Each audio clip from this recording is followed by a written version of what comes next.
Mirëmëngjesi. Me jarë duat hap këtë shërbesë sot me vargën marë, psalmi 103 që thotë: Beko shpirti im Zotin edhe gjithçka që është në mua, beko emrin e Tij të shenjtë. Dhe të lutemi.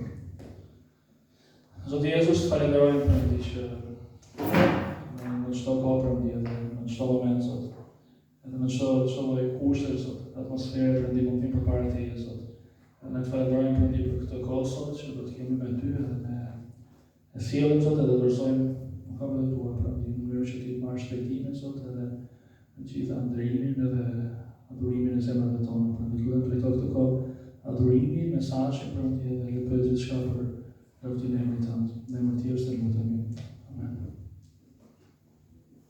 Kënga e parë që do të këndojmë është Drita e Bollës.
Kënga e radhës është shmërit të këndojmë.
Când ai funde ce până noi șanti dritas.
Mirëmëngjes, motra dhe vëllezër.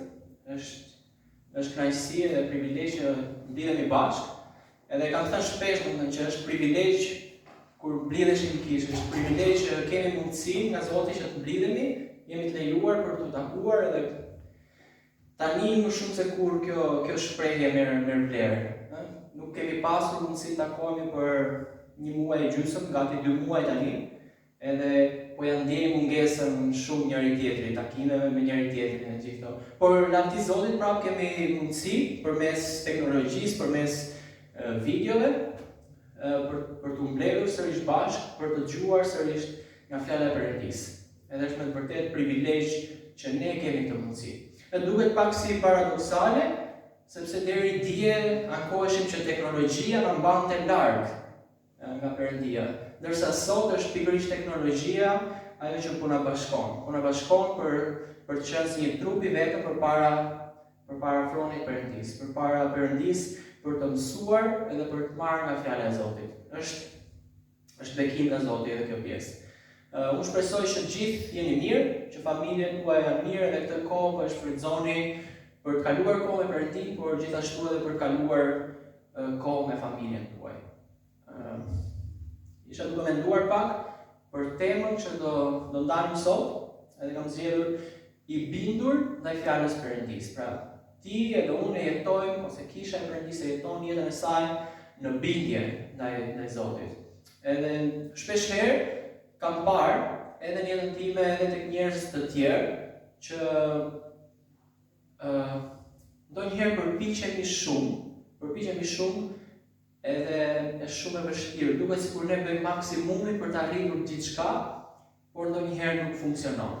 Ju ka ndodhur që keni dhënë maksimumin tuaj për një shërbesë të kishës, ose për të ungjillizuar një person, ose për të ndarë fjalën e Zotit me një person, por duket sikur nuk ka funksionuar. Duket sikur rezultati ka qenë gjithmonë ose shpeshherë zero, edhe pyet veten, po pse?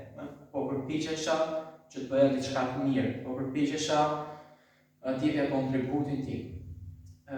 Nga Tobi, javën e kaluar kemi dëgjuar që dishepujt ose ishin peshkatar, edhe ishin profesionistë në punën e tyre, por disa herë, mbas peshkimit, ata kanë dalë me 0 peshq. Nuk kanë kapur asnjë peshk. Është e çuditshme sepse ata e dinin shumë mirë ta bënin punën, ishin të zotë në atë që bënin, por kishte momente, Tobi tha një moment herën e kaluar, do ndalim në një moment tjetër sot, kur ata nuk kapnin asnjë peshk.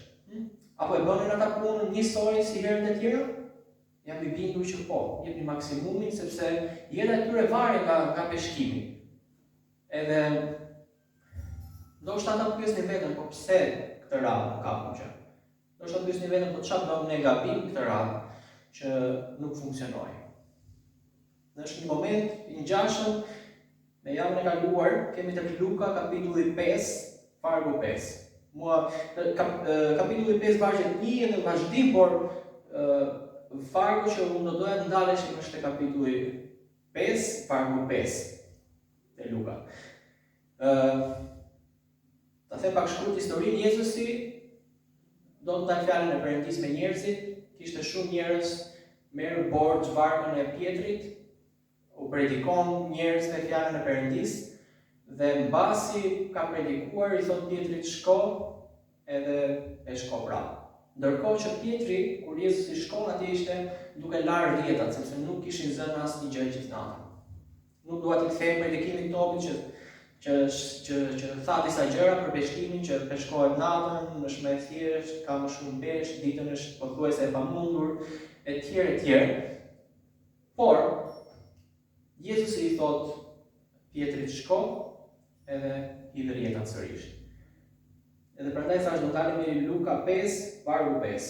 Simoni duke u përgjigjur tha: Mësues, u munduam gjithë natën dhe nuk gëzuam asgjë. Por, mbani mend këtë fjali. Por, mbi fjalën tënde do ta hedhim rrjetën. U munduam gjithë natën, nuk gëzuam asgjë, por mbi fjalën tënde unë do ta hedh rrjetën. I rikthehem shumë shpesh këtij vargu për të kuptuar më shumë për jetën time edhe çfarë jam unë duke bërë me Zotin. Është një nga vargjet e mi që ka më shumë kuptim për mua. Është një nga vargjet që thash i rikthehem edhe i rikthehem shpesh herë. Sa herë bëj diçka me kishën, marrëdhënien time me Zotin, në familje, edhe kështu me radhë, shpesh herë mendoj për këtë vargu. Pietri tha, peshkuam gjithë natën, nuk gëzuam asnjë gjë, por mbi fjalën tënde unë do ta hedh rrjetën. Ti edhe unë, kur i bindemi fjalës Perëndis, kemi për të parë mrekullinë e jetën tonë. Ti edhe unë, kur i bindemi fjalës së Zotit, kemi për të parë transformim dhe ndryshim total të jetës tonë. Edhe kemi për të parë që Zoti do ta bëjë të pamundurën të mundur për ty kur ti i beson fjalës tij. Ishte pamundur. Pietri ditë shumë mirë që ditën ishte pothuajse pamundur për të zënë peshk. Ishte pothuajse pamundur edhe për ata që ishin mjeshtrat peshkimit. Por Pietri unë mendoj që kur Jezusi kërkoi borxh varkën Pietri ishte në varkë me Jezusin duke dëgjuar predikimin e Jezusit që po i bënte turmave, por njëkohësisht edhe Pietri. Dhe jam i bindur që Jezusi ka folur turmave, që Perëndia e bën të pamundurën, të mundur për jetën tënde kur ti vendos besimin tënd tek Zoti. Perëndia do të ndryshojë dhe do të transformojë jetën tënde kur ti ja beson Perëndisë jetën tënde. Kur ti thua Zot, unë nuk mundem, por ti mundesh. E jam i sigurt që Pietri ka dëgjuar këtë. Edhe shkoni pak në fillim të vargut 5, Simon Pietri duke i përgjigjur tha mësues. Nuk po i referohet Jezusit si një person i thjesht që thjesht i ka marrë varkën, por si një mësues, si dikush që ka autoritet mësoi fjalën e Perëndisë. Mësues, u munduam gjithë natën, ai Pietri ishte dëgjuar predikimin e Jezusit. Edhe tha mësues, mbi fjalën tënde, mbi këtë që ti po thua, mbi atë çfarë ti the pak më përpara, që e pamundura për njerëzit është e mundur për Zotin, unë po e hedh rrjetën. Megjithëse Pietri kishte gjithë të drejtën i thoshte Jezusit që shumë e vështirë, nuk bëhet gjë, vjen keq, jemi shumë të lodhur e kështu me radhë, Pietri zgjedh që t'i besojë Jezusit. Pietri zgjedh që t'i besojë fjalës së Jezusit. Mbi fjalën tënde unë do ta hedh rrjetën. Mbi fjalën tënde unë do bindem edhe do bëj këtë që ti po më thua. Ishte Pietri duke thënë pak fjalë. Dhe nëse vazhdojmë ta lexojmë historinë, ata zunë aq shumë peshë sa që rrjetat ishin gati duke u shkyer, thot Bibla. Një mrekulli ndodhi në jetën e Pietrit. Një mrekulli që vetëm Zoti mund ta bënte. Pietri ishte munduar me aftësinë e tij, me gjithë talentin që ai kishte për të shkuar dhe nuk kishte arritur dot gjë. Por kur Zoti i tha Pietrit, kur ai u bind fjalës së Krishtit, atëherë mrekullia ndodhi në jetën e tij. Imagjino nëse ai nuk do kishte besuar, nëse nuk do t'i ishte bindur, ne nuk do kishte këtë histori të mrekullueshme sot. Pietri nuk do kishte përjetuar të transformim, të ndryshim, këtë mrekulli në jetën e tij. Edhe Pietri e zgjodhi që tha mbi fjalën tënde Zot, unë do ta hedh rrjetën. Pyetja është si je duke i përgjigjur ti Perëndis kur ai të thret për të bërë diçka. Megjithëse ti mund ta kesh provuar shumë herë për të shërbyer Zotit me forcat e tua, me fuqinë tënde, nuk e ke dalë dot. Por kur Zoti të thotë, shko dhe bëj këtë shërbesë, si je duke i përgjigjur Zotit? Je duke i thënë Zot, unë jam munduar, kam provuar shumë herë, nuk jam dalë dot, ose do i thua mbi fjalën tënde Zot, unë do shkoj edhe do ta bëj këtë shërbesë. Mbi fjalën tënde Zot, unë do shkoj dhe do t'i flas familjarëve të mi, do t'i flas miqve të mi, do t'i flas këtij personi që ti po më drejton fjalën tënde. Nëse ti dhe unë jemi duke ju bindur fjalës Perëndis, kemi për të parë mrekulli në jetën tonë. Kemi për të parë që Zoti do të ndryshojë konceptimin tënd për jetën, konceptimin tënd për marrëdhënien tënde dhe Zotin. Varet gjithçka sa i bindur je ti ndaj fjalës Perëndis. Jezusi gjithmonë, do ta shikojmë edhe më poshtë. Gjithmonë inkurajon dishepujt e tij, inkurajon njerëzit që ishin duke dëgjuar fjalën e tij që të ishin bërës të fjalës, jo vetëm dëgjues. Shkojmë pak tek Luka, kapitulli 6, vargjet 46 deri 48. Luka 6, 46 deri 48. Dhe shikoni pak si thotë. Pse më thërisni Zot, Zot, dhe nuk bëni atë që ju them? Çdo njeri që vjen tek unë dhe dëgjon fjalët e mia dhe i vën në praktik, unë do t'i tregoj kujt i ngjan atë Jezusi. Ai i ngjan një njeriu që kur ndërtoi shtëpinë e vet, gërmoi shumë thellë dhe e vendosi themelin mbi shkëmbë. Erdhi një vërshim, përroi u sul mbi atë shtëpi, por se tundi dot, sepse e kishte themelin mbi shkëmbë. Pse më thërrisni Zot, Zot, dhe nuk bëni atë që ju them, tha Jezusi. Kemi pasur mundësi gjatë kësaj kohe që njerëzit kanë qenë mbyllur në shpirt e tyre. Kemi pasur mundësi, kemi pasur privilegjin, kemi pasur bekime nga Perëndia për të shkuar në shumë familje në nevojë, për të ndarë ushqime, si këtu në Lushnjë, si në Golem, si ne atje në Dushk. Madje më shumë kam shkuar në shtëpi e njerëzve besimtarëve dhe jo besimtarëve në këtë kohë se sa kam shkuar kur kam qenë normalisht. Kemi shkuar, kemi bekuar njerëz në ushqime, gjithashtu kemi ndarë me ta fjalën e Zotit dhe jemi lutur së bashku. Për mos thënë 100% të shtëpive që kemi shkuar, në 99% të tyre, kur ne fillonim bisedën për ndarë për Jezusin, për Perëndin, të gjithë njerëzit thoshin, me Zotin jemi, unë i besoj Zotin, patjetër, pa Zotin nuk mundemi, e kështu me radhë. E dolën që ishin gjithë besimtarë, por kur ne vazhdonim edhe ndanim për marrëdhënien që ne duhet kemi me Perëndin, për pendesën e rikthimin tek Zoti, edhe ndanim ungjillin me ta lajmin e mirë që Krishti na ka zëvendësuar në kryq, ka vdekur për ne, është ringjallur, kishim edhe Pashkën që kemi festuar. Njerëzit kishin një besim thjesht sipërfaqësor. Thjesht edhe fjalët që Jezusi na thotë tek Luka 6:46 janë shumë të vërteta. Pse më thoni, më thërrisni Zot, Zot, edhe nuk bëni atë që ju them? Ju duket sikur gjithë njerëzit janë të përfshirë te ky vargu, përfshirë mua edhe ju ndoshta? Përse më thërrisni Zot, Zot, thotë Jezusi, dhe nuk bëni atë që ju them? Të gjithë njerëzit tonë që duam Zotin, por jo të gjithë njerëzit shkojnë tek Zoti. Të gjithë njerëzit thonë që jemi e duam Perëndin, jemi bijtë e Perëndisë dhe kështu me radhë, por nuk kanë një marrëdhënie me Zotin. Edhe shikoni pak Jezusi thotë, çdo njeri që vjen tek unë dhe dëgjon fjalën time dhe e vën në praktik. Dëgjimi dhe vënia në praktik Jezusi i çon gjithmonë krah për krah me njëra tjetrën. E dëgjon fjalën time dhe e vën në praktik. Ai i ngjan një personi që e ndërton themelin e shtëpisë vet mbi shkëmbë, që stuhit, vështirësitë, mundimet do të vinë mbi këtë shtëpi, mbi këtë person, por nuk do ta rrëzojnë atë. E pyetja që unë kam për ju, por edhe për veten time, është si e kemi ndërtuar ne themelin e jetës tonë. A jemi ne duke ungjillizuar njerëzit? Perëndia na ka thënë që ne duhet ndajmë ungjillin me çdo person që nuk është i shpëtuar.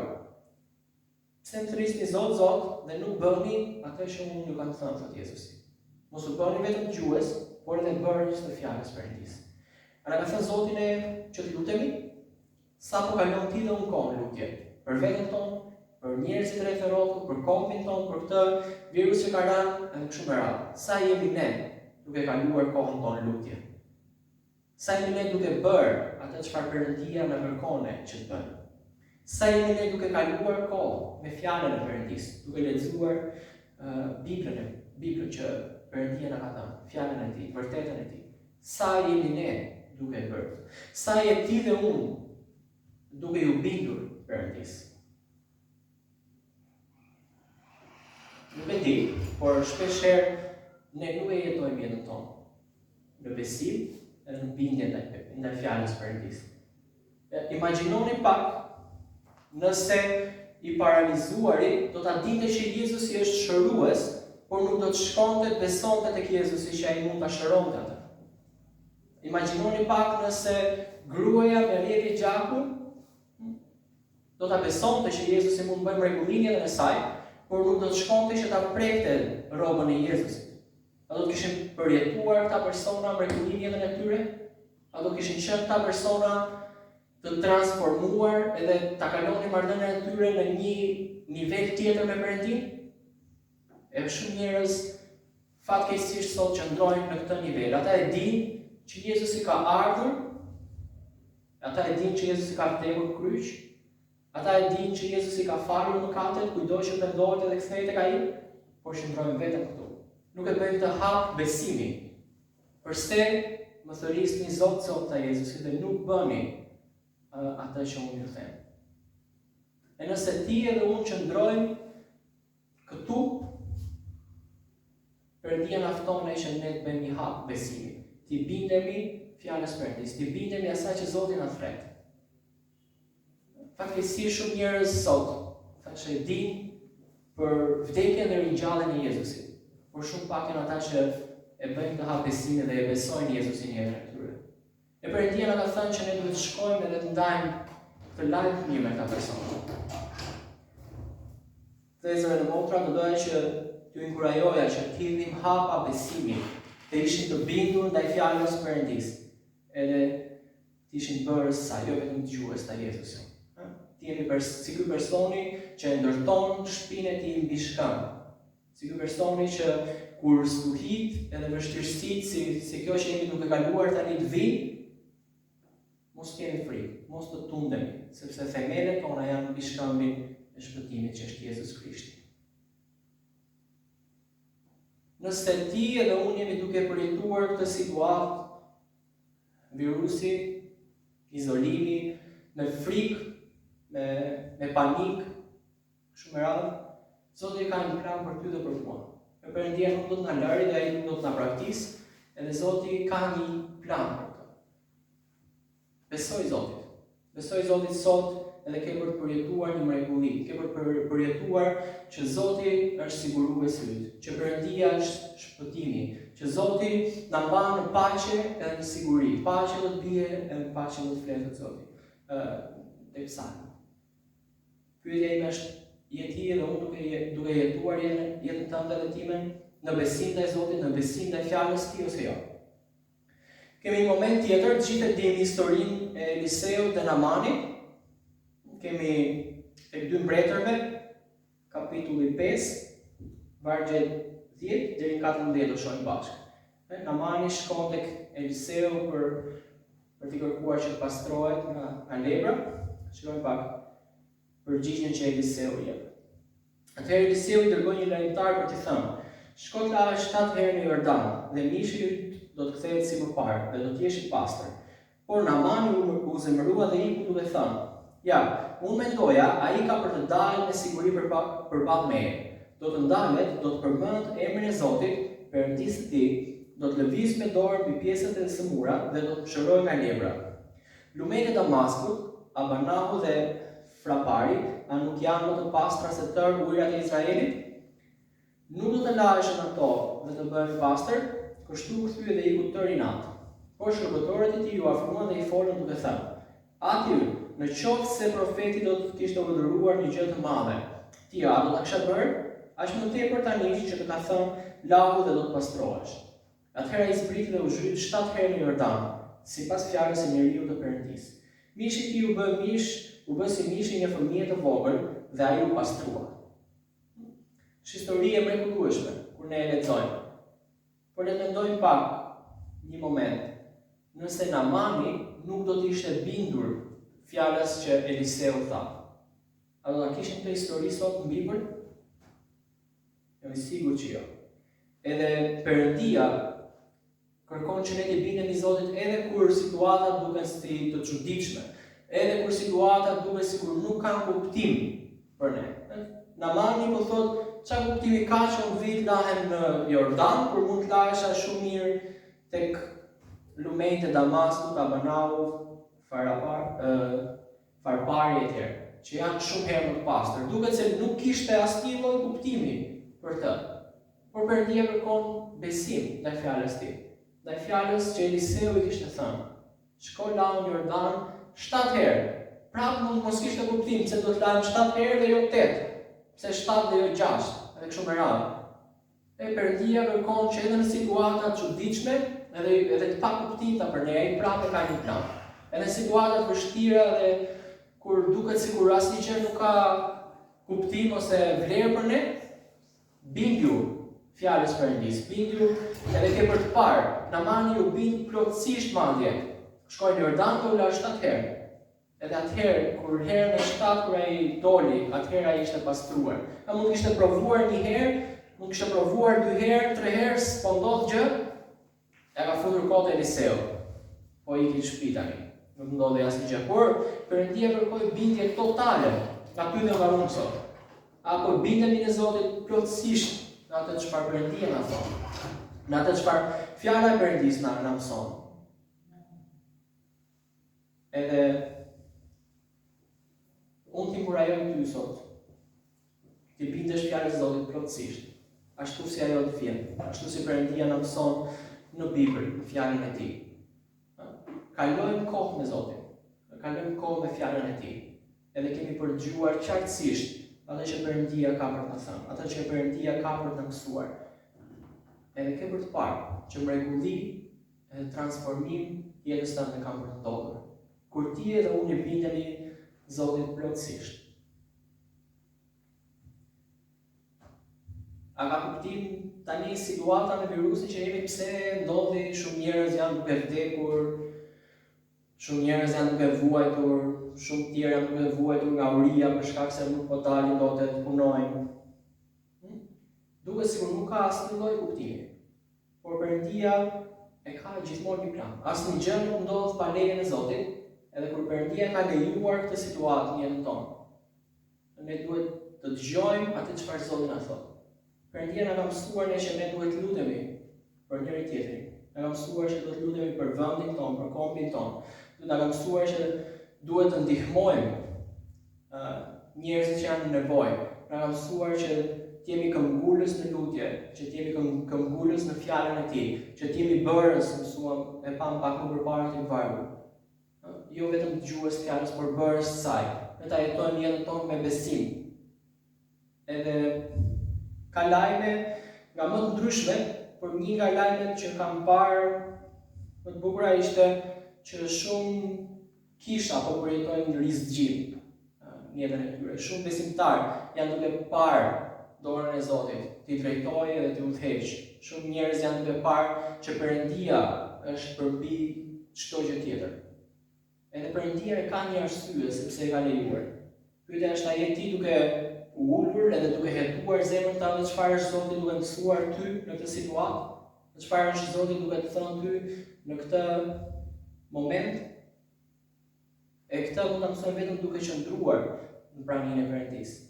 Vetëm duke u lutur Zotit, vetëm duke kaluar kohë me fjalën e Zotit. Në këtë mënyrë ne mund ta mësojmë çfarë Zoti do të na mësojë përmes kësaj situate. Shikoni pak çfarë thot Jezusi tek Gjoni 15, vargu 14. Ju thot jeni miqtë e mi nëse bëni gjërat që unë ju urdhëroj. Ju jeni miqtë e mi. Jezusi na ka quajtur ne miq, na ka quajtur ne shokët e Tij, na ka quajtur ne bijtë e Tij. Ne jemi pjesë e familjes mrekullueshme të Perëndisë tani.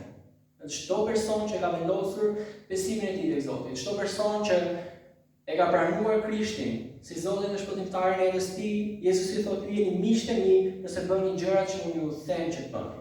Nga kujtoni pak, ne në fillim ishim armiqtë Perëndis, ne ishim ata që ndërshkuam Krishtin në kryq. Arsyeja pse Jezusi erdhi ishte për shkak të mëkateve tona. Dhe Jezusi na pajtoi me veten e tij. Nga armiqtë Perëndis, Jezusi thotë ju jeni miqtë e mi. Është mrekullueshme transformimi që Jezusi i bën jetës tënde dhe jetës time kur ne shkojmë te këmbët e Jezusit. Kur ne shkojmë edhe e pranojmë Jezusin. E pranojmë këtë miqësi që Jezusi na ofron neve. Edhe në këtë situatë, shumë njerëz kanë nevojë për këtë lloj miqësie. Shumë njerëz kanë nevojë që të përjetojnë transformim total në jetën e tyre. Por Jezusi thotë, ju jeni miqtë e mi nëse bëni gjërat që ju urdhëroj të bëni. Edhe kjo është një sfidë për gjithë secilin që Jezusi jep. Nëse ti dhe unë do që të jemi miqtë e Perëndis, nëse ti dhe unë do që të kemi një marrëdhënie me Zotin, ne duhet të bindemi në fjalës që ai na thotë. Ne duhet të jemi bërës të fjalës dhe jo vetëm dëgjues. Mos e harroni këtë. Ne ti dhe unë nuk kemi bërë asnjë gjë për të merituar që të jemi miqtë e Perëndis. Por Jezusi thotë, ju jeni miqtë e mi. Jezusi ka ofruar ty për të qenë miku i tij, mikja e tij.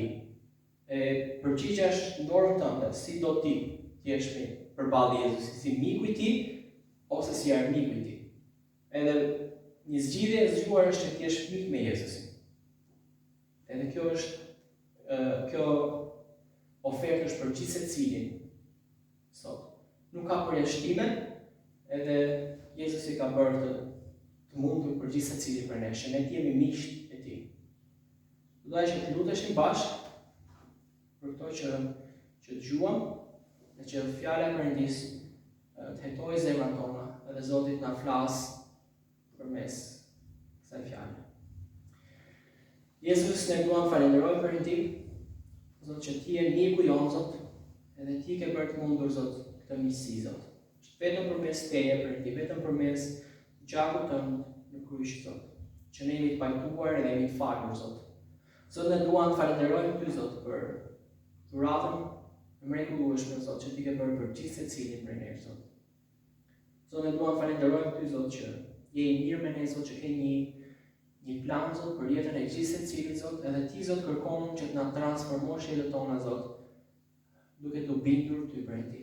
Zot, lutem, Zot, që çdo person, Zot, do jetë miku i Perëndi dhe do jetë një person që e dëgjon dhe i bindet fjalës tënde, Zot. Zot, kërkojmë, Zot, që jeta jonë, Zot, të udhëhiqet prej teje, Zot, të udhëhiqet, Zot, prej fjalës tënde, Perëndi. O Zot, edhe të jemi miqtë e ty, Zot. Lutemi, Perëndi, në emrin tënd, Zot. Amen. Shumë faleminderit. Zoti ju bekoft. Gjithë mirë.